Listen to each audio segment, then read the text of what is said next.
Êtes-vous prêt à grignoter quelques livres? Alors, c'est parti!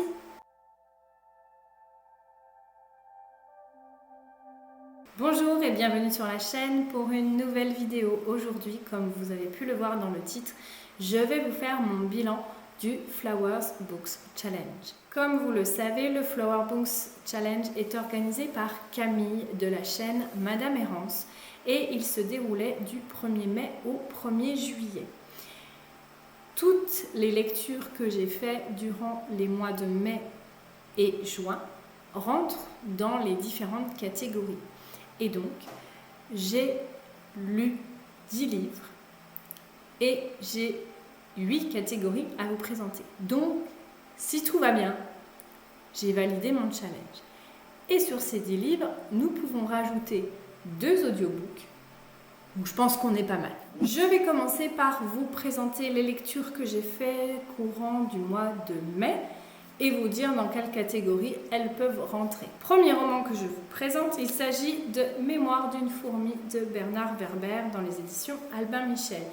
Ici, on est sur une autobiographie de l'auteur avec pour chaque début de partie les arcanes du tarot. Je vous l'ai déjà présenté dans mon Tarot Books Challenge.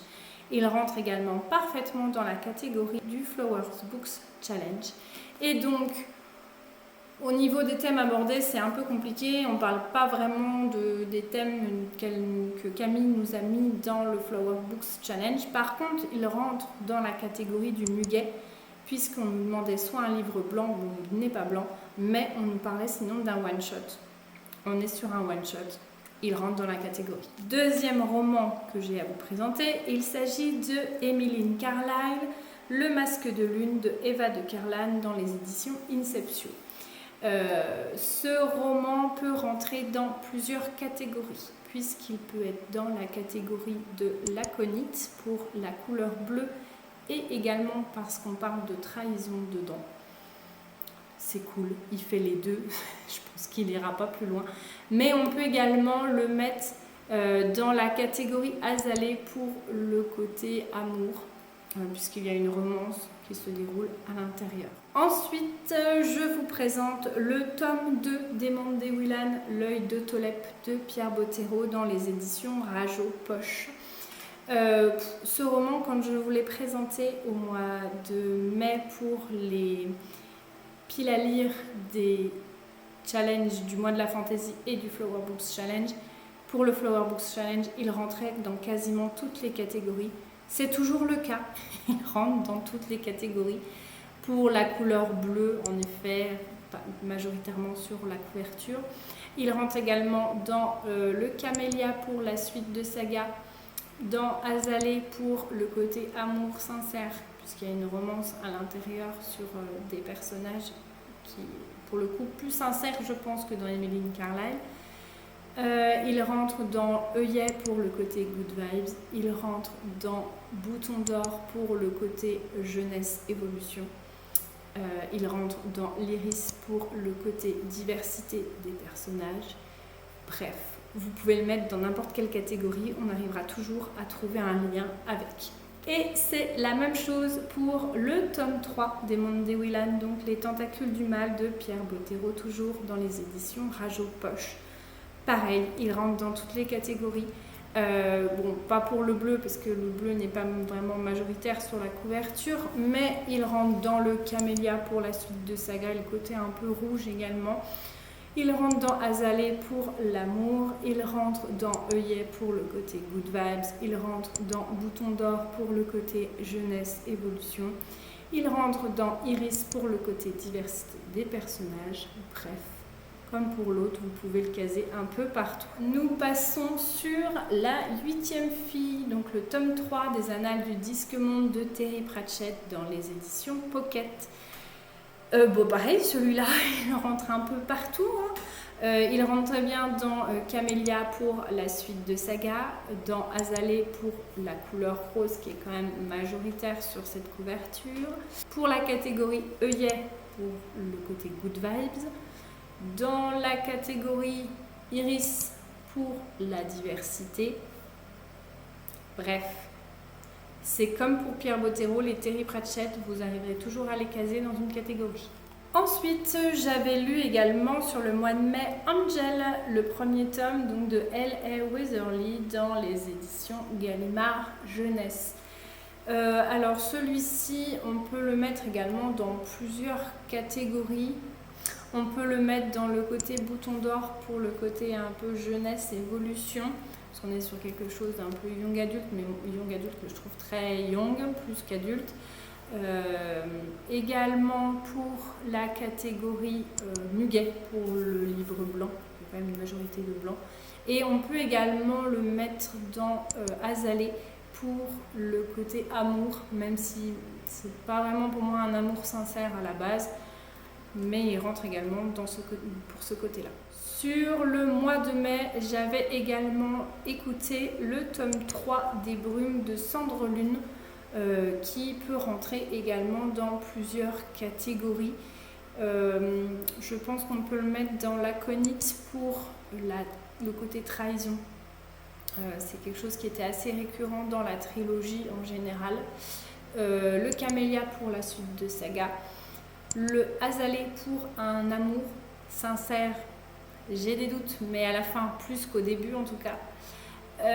On peut également le mettre dans le Pétunia pour le côté colère, qui traite de la colère, puisqu'on a des personnages qui sont envahis par la haine et la colère. Donc je trouvais que ça rentrait plutôt bien également. Je pense qu'on peut également le mettre dans l'Iris pour la diversité des personnages. Voilà, donc lui c'est pareil, il rentre dans pas mal de catégories.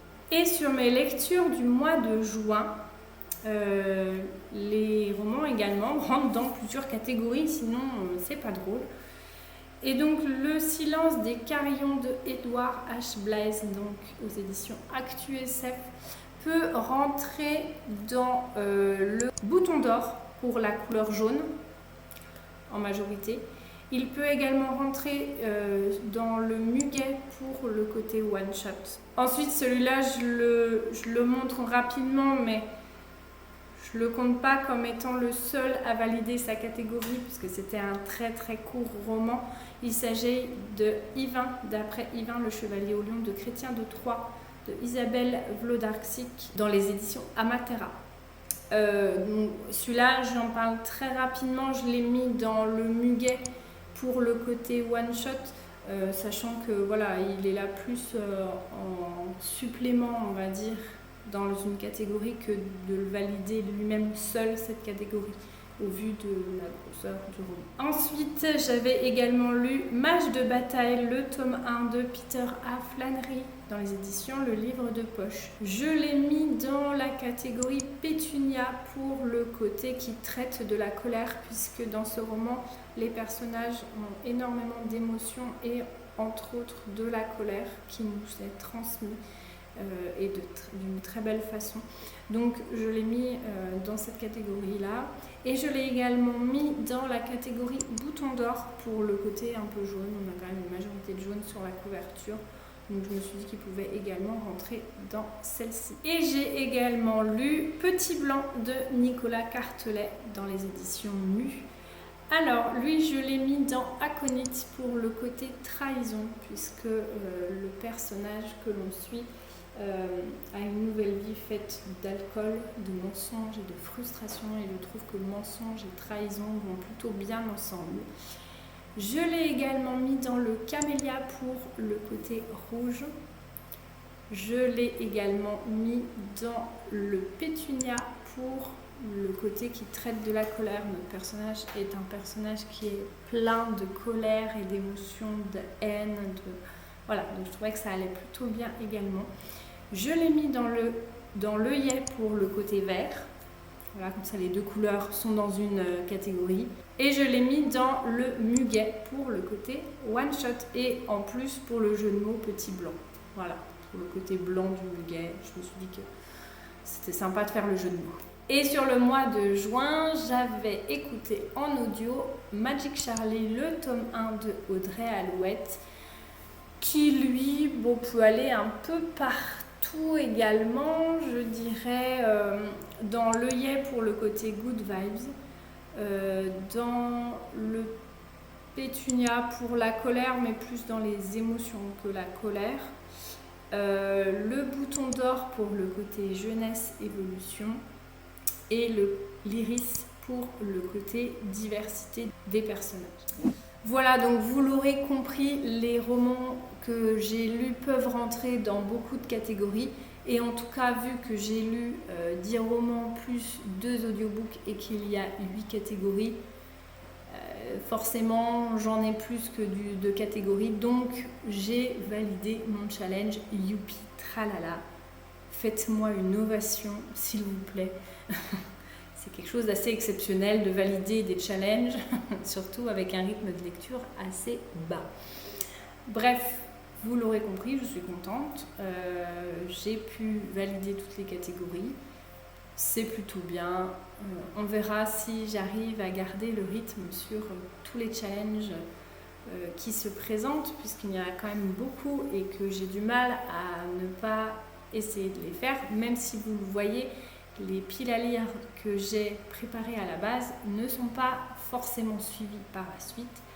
L'intéressant étant de pouvoir sortir des romans qui nous font plaisir. N'hésitez pas à me dire en commentaire quel est votre bilan de ce challenge, si vous l'avez fait bien entendu, et si certaines lectures vous intéressent. Et sur ce, je vous dis à bientôt pour grignoter de nouveaux livres. Bye!